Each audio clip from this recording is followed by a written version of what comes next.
A very short one from Right Honorable Abdul Faisel Idrisu, the Speaker of the Volta Regional Youth Parliament.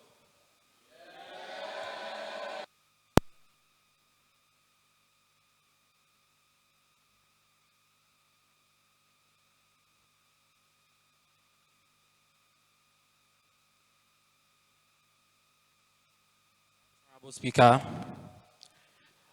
the very distinguished special guest, Honorable Peter Kosi Nortsu-Kotoe, distinguished honorable members of the Youth Impact Parliament, my own boss, the Municipal Director of the National Youth Authority, and very distinguished ladies and gentlemen present.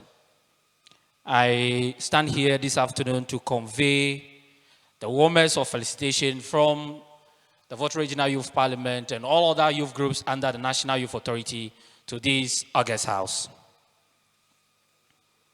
Today is August 12th, and it's exactly a day that we use to observe the International Youth Day set aside by the United Nations, and that is specially dedicated to bring attention to issues that impact youth globally. And so it is of utmost recognition to have you people gathered here today, not only to mark the day, but to inaugurate the third house of the Youth Impact Parliament. Honorable members, Mr. Speaker, last year I was here, and when I had the opportunity to speak, I talked about two things, which I am going to remind you of again today. Last year, I told you about how important volunteerism and commitment to whatever you are asked to do is important to your own growth, and for that matter, nation building. Whatever you are doing today, it is important that you commit yourself to it. And as young as you are, endeavor to volunteer at all times. To rise to the top, you must be willing to serve.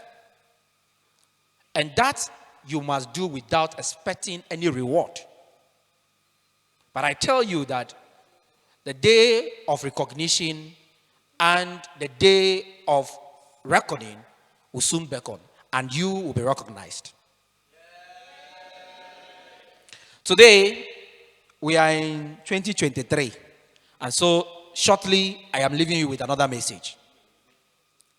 There is nothing you cannot do because you are young.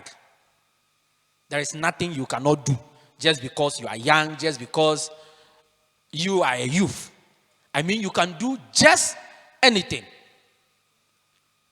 Today, you wear shoe sizes that best fit you, and so you are comfortable.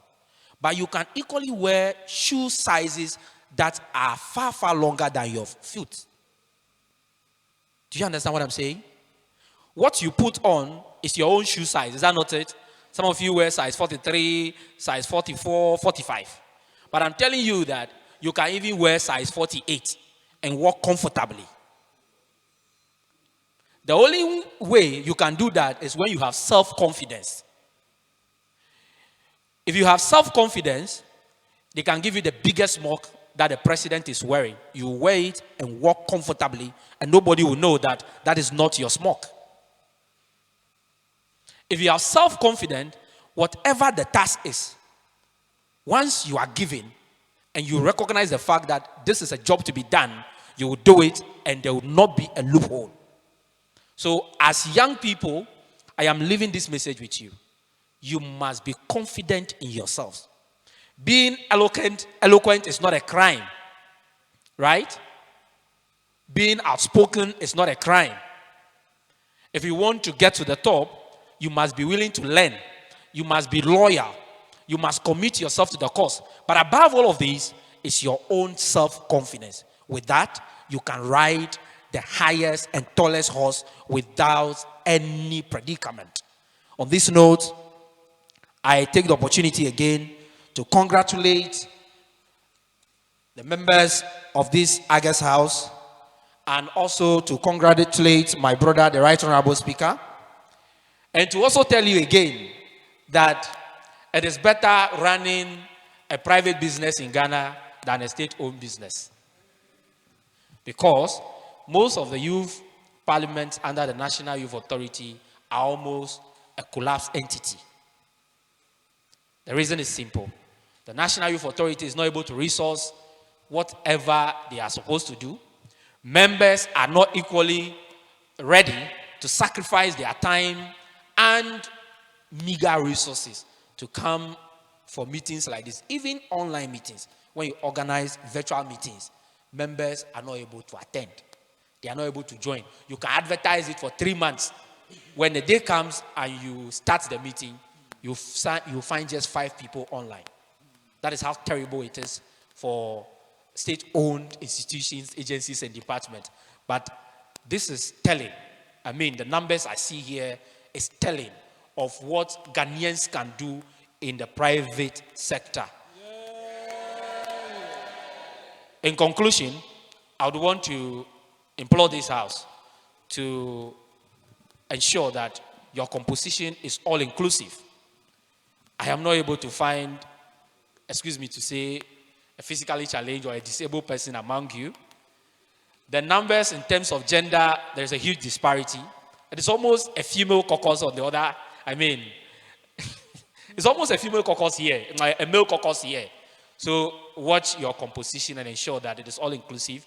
Get more women into your house and bring more people who are, persons with disability. We want to see them once, anytime we come to the house. Thank you very much.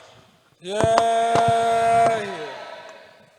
Thank you very much, the Right Honorable Speaker of the Volta Regional Youth Parliament and the National Youth Authority.